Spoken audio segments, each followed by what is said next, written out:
Guys আজকে আমি 24 ঘন্টার মধ্যে পেন্সিল ঘোরানো শিখতে যাচ্ছি। আমার কাছে আছে একটি পেন্সিল আর আমি এই পেন্সিলটা দিয়েই ঘোরানো শিখবো। তো চলো শুরু করা যাক। ভাই পেন্সিলটা যেন বারবারই আমার সাথে ব্রেকআপ করে নিচে পড়ে যাচ্ছিল। হ্যাঁ হচ্ছেই তো না ভাই আমার মনে হয় এটা ও মেয়েদের থেকে শিখেছে। ভাই, এটা করার জন্য আমার আগে আস্তে আস্তে করে শিখতে হবে, মানে এক আঙ্গুল করে করে দেখাতে হবে। আগে এক আঙ্গুলে নিয়ে নিলাম, আমি যতটা মোবাইলে দেখেছিলাম।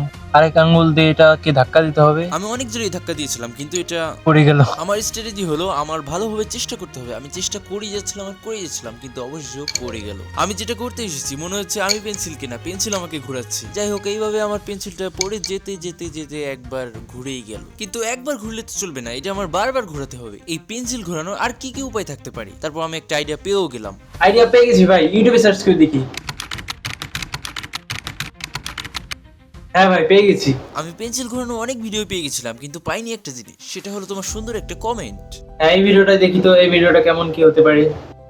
ভাই এইটা দেখিয়ে দেখি শেখা যায় নাকি। আমি পেন্সিল ঘোরানো একটু একটু শিখতে পারলেও তোমরা সাবস্ক্রাইব করতে এখনো শিখোনি। ভাই এখানে অনেক রকমের পেন্সিল ঘোরানো অনেক রকমের আছে, বাট আমি এটা শিখছি কারণ এটা একটু সহজ মনে হচ্ছে আমার।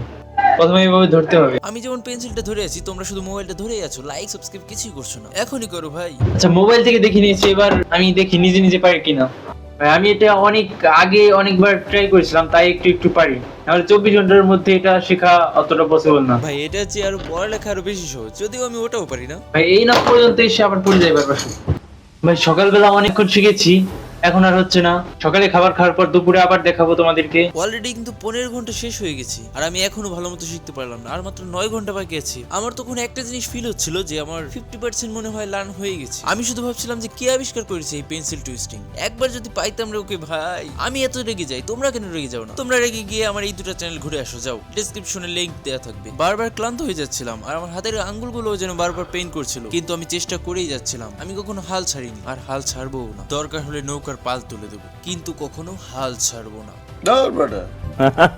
ভাই এই পেন্সিলকে আমার জন্য স্টেটমেন্ট মনে হচ্ছে। বারবার শুধু লাফিয়ে লাফিয়ে নিচে পড়ে যাচ্ছিল। যেটা মানুষ মাসের পর মাস চেষ্টা করেও পারে না, সেটা আমি 24 ঘন্টায় করে দেখাবো। ব্যাপারটা ইন্টারেস্টিং না? যাই হোক, আর মাত্র 8 ঘন্টা বাকি আছে। আমি কি পারবো? আর এইভাবে পেন্সিল টুইস্ট করতে করতেই আমার ঘুম চলে আসে আর আমি ঘুমিয়ে পড়ি। তারপর আমার রাত 3টার সময় মনে আসলো যে আমার তো পেন্সিল ঘোরানো শিখতে হবে। আমার মাত্র আর কয়েক ঘন্টা বাকি আছে, তাড়াতাড়ি শিখতে হবে। তাই আমি 3টার সময় আবার জেগে গেলাম আর আবার পেন্সিল ঘোরানো শুরু করলাম আবার ওই পেন্সিল টুইস্টের যুদ্ধ। কিন্তু আমার হাতিয়ার যেন আমার যুদ্ধের ময়দান থেকে বারবার লাফিয়ে লাফিয়ে চলে যাচ্ছিল। আমি ভাবছিলাম আমার এটা আস্তে আস্তে করে করতে হবে, ধীরে ধীরে করতে হবে, স্লোলি। আর আমার এটা হওয়ার দিকেই ছিল, 70% হয়েই গেছিল। যদি তোমরা এটা দেখে থাকো তাহলে তোমরা এখন পেন্সিল গ্যাং এর সদস্য। লাইক মারো, নাইলে কিন্তু আমার পেন্সিল আবার ধর্মঘট শুরু করবে। আর কমেন্টে বলো যে এর পরের বার আমি কি ঘোরাবো, বোতল, চামচ নাকি পুরো পৃথিবী। অত কিছু ঘোরানোর দরকার নেই, তোমরাই ঘুরিয়ে দাও নিচের ওই সাবস্ক্রাইব বাটনটাকে, তাহলে অবশ্যই আমি শিখেই গেলাম। এই ভিডিওটা আমি টানা 15 দিন ধরে এডিটিং করেছি, একটা তো শেয়ার করাই যায়।